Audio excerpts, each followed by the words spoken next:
It looks to be the beginning of a lovely day, Holmes. There's nothing like beginning the week with a sunny Monday, with nothing more pressing to do than to see what came in the post. Would you care to take a ride up the Thames today? I think not, Watson. Listen, Holmes, your mood has been getting progressively worse for the past 2 weeks. I know you, and I am certain that something is bothering you. It wouldn't be bad news from Switzerland, would it? We would already be on a boat heading towards the continent were that the case, my dear Watson. Very well, then, what is it? Let me guess. For the past 2 weeks, the papers have talked of nothing other than this French thief, Arsène Lupin. He's been making all of the police officers on the continent look like complete idiots. You're taking an obvious pleasure out of reading these articles. My dear Watson. I've put my finger on it, haven't I? I know you well. Something tells me that you will not entertain talk of this Lupin for some time. Do you recall his latest feat? Using an alias, he seduced a young Italian princess in order to rob her of a priceless set of diamond jewellery that once belonged to the Medici.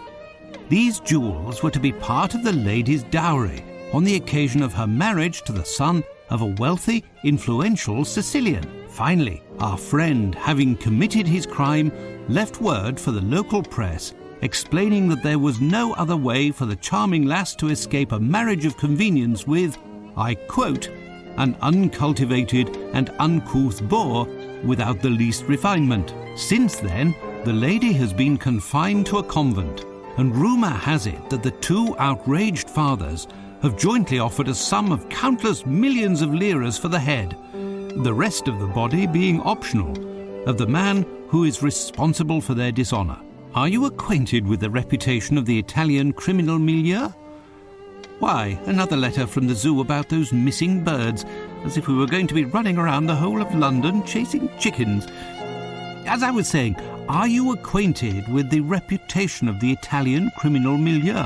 This Arsène Lupin must be in hiding somewhere, surrounded by bottles of champagne and stolen treasures. How foolhardy and arrogant. Oh, these French.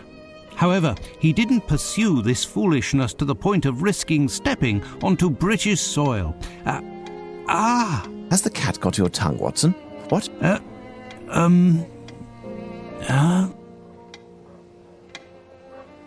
Whatever is the matter with you, Watson? Pray tell. This letter on the table. Holmes, read it.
Holmes, this is truly unbelievable. Surely this cannot be taken seriously. It's possible, Watson, that this letter is nothing but a prank. However, a small chance exists that both the challenge and the threat are real. What will you do? First, I'm going to enjoy the breakfast Mrs. Hudson has prepared. If you would be so good, Watson, as to clarify some of the riddles in the letter. Firstly, if Arsène Lupin is actually the author, as he states, why does he sign with another name? When it comes to the poem, even if an answer seems straightforward, we must be quite certain. What would the target of tonight's theft be if this letter turns out to be accurate? We have one day to find the solution and to take preventative measures. You could go see Barnes, the bookstore in Glentworth Street. Surely they'll have something that will be informative.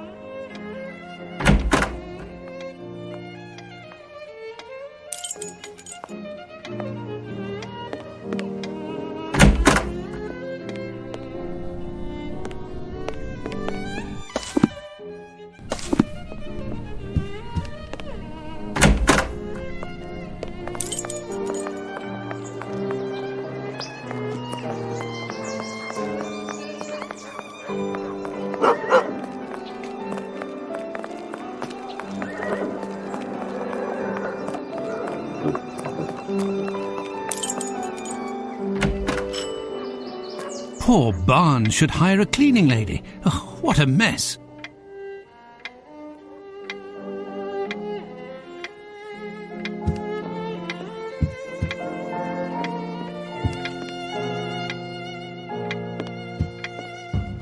Gnithruth, Cudwilm, Lizrit, Sublilha.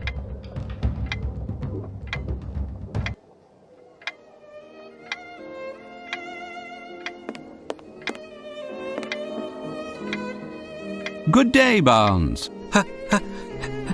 Hello, Dr. Watson. How are you? I didn't hear you enter. Are you busy? Am I disturbing you? Not at all. I was researching, but if you came to see me, it must be that you're looking for something specific. Perhaps I can help you? A very strange affair, bewildering even, has brought me to see you. An affair involving a Spanish cape and a one-eyed, one-armed man. Most certainly. You will find the works dealing with naval history on one of the shelves somewhere. Thank you. I'll go look.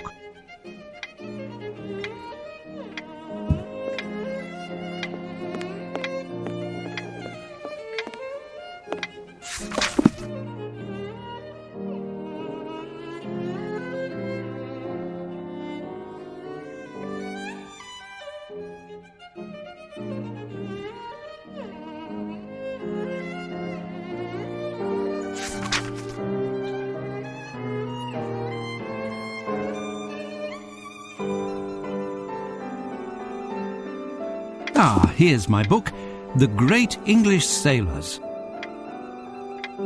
As it happens, I found this book and... Excuse me, my dear Dr. Watson, but I am in need of tranquility. Well, farewell, Barnes.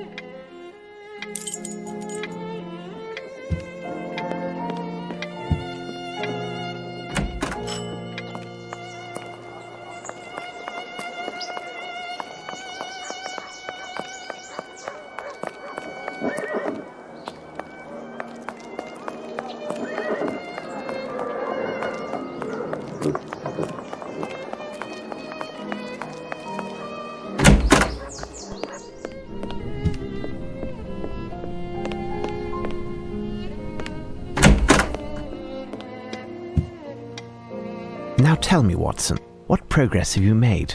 Have you found the meaning of the mysterious signature?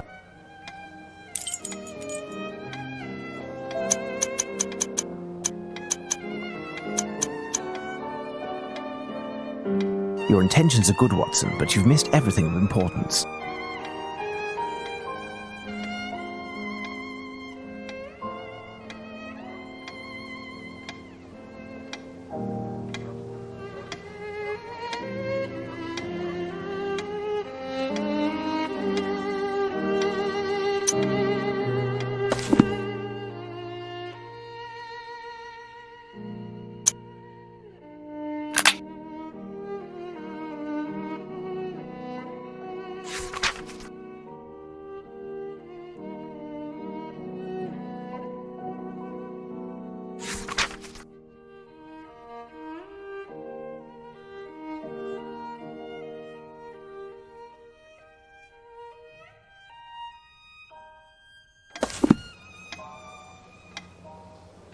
Now tell me what.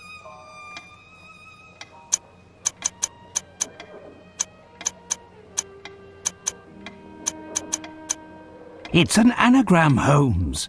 The letters in Arsino Lotino can be used to spell out Horatio Nelson. That's a welcome confirmation. No doubt the target for the theft is somehow connected with the Battle of Trafalgar, won by Admiral Lord Nelson at the expense of the French.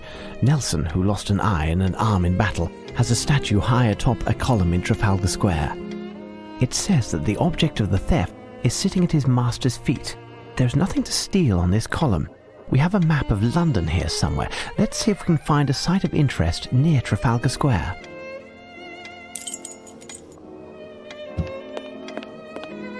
Ha! I found it at last. The map of London. So, according to you, what is there to steal in Trafalgar Square? Show me on the map, Watson.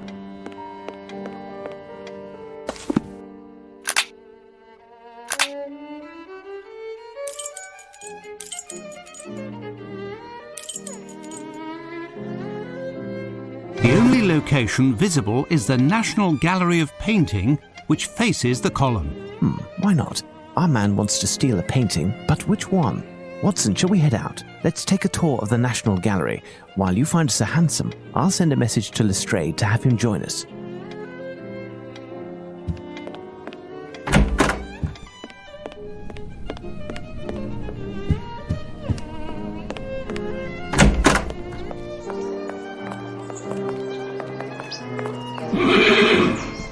Ah, Lamb, good timing. Can you give myself and my friend Sherlock a lift? With pleasure, Dr. Watson. The mistress, Miss Bromsby, gave me the day off. I'll wait for you.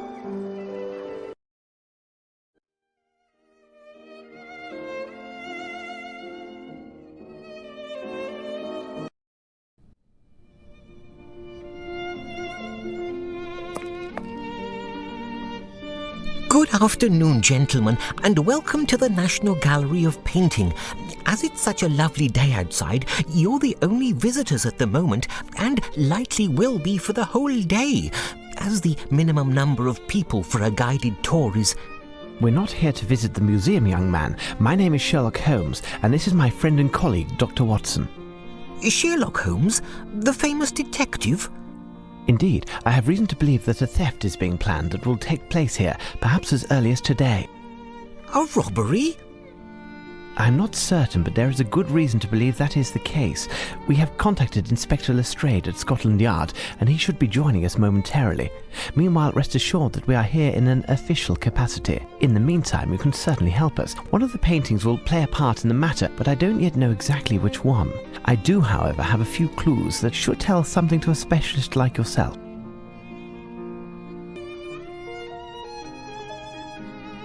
Ah, yes, of course. As it happens, I've only been working here for 3 days. Actually, I'm an apprentice, and my duties here are essentially administrative.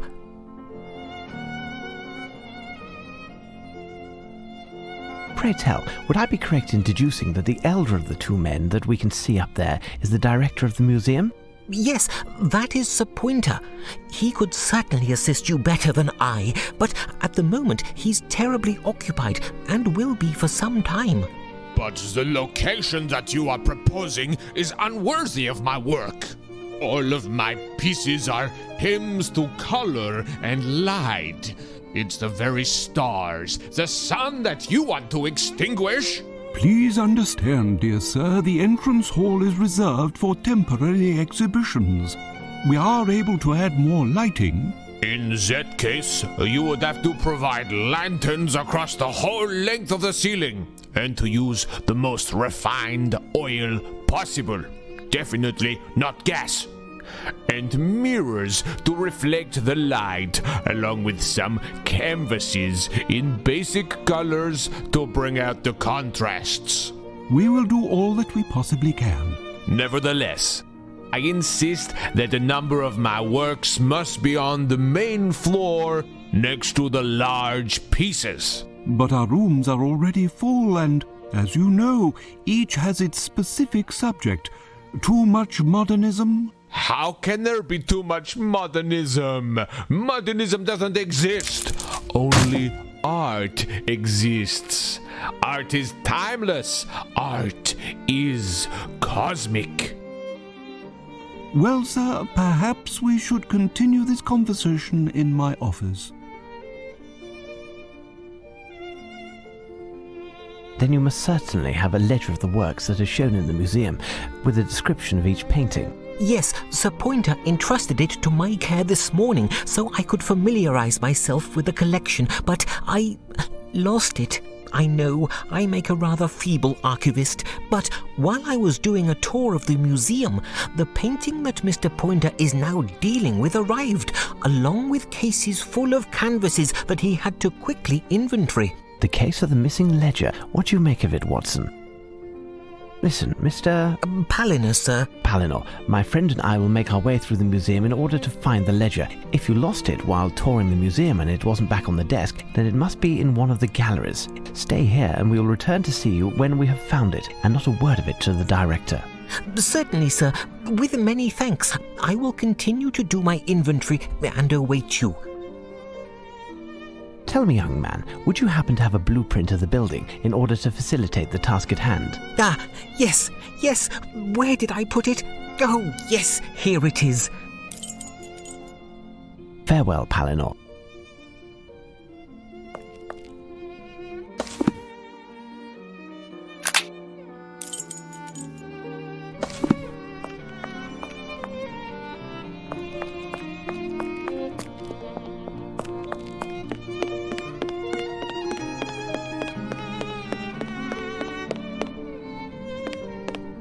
There, it seems that we've found the famous ledger. It's written in shorthand and there are hundreds of entries. Let's bring it to the archivist.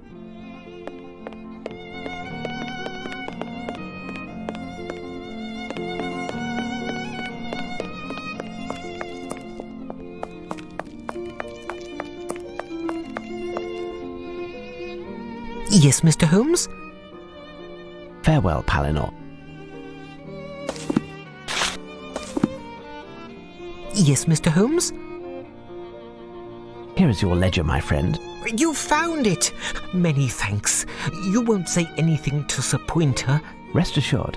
Are you familiar with how the entries are written? Everything seems to be abbreviated. I understand how to locate a thematic group and how to read a description, but I am struggling with the location codes. It's better than nothing at the moment. We're searching for a painting that has a connection to the Battle of Trafalgar. Depicting what exactly? According to this poem, it could be...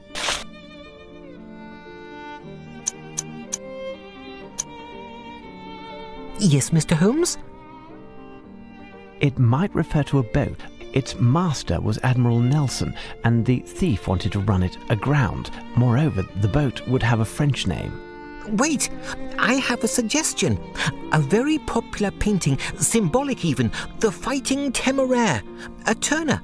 In this painting, Turner is described as having mastered painting techniques, and it is one of the most beautiful English paintings of all time.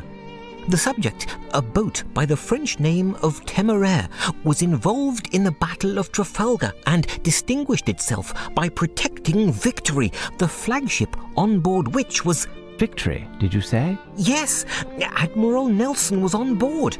Temeraire received a special distinction, but I am not certain of which. The painting shows it being towed to the breaker's yard, I believe.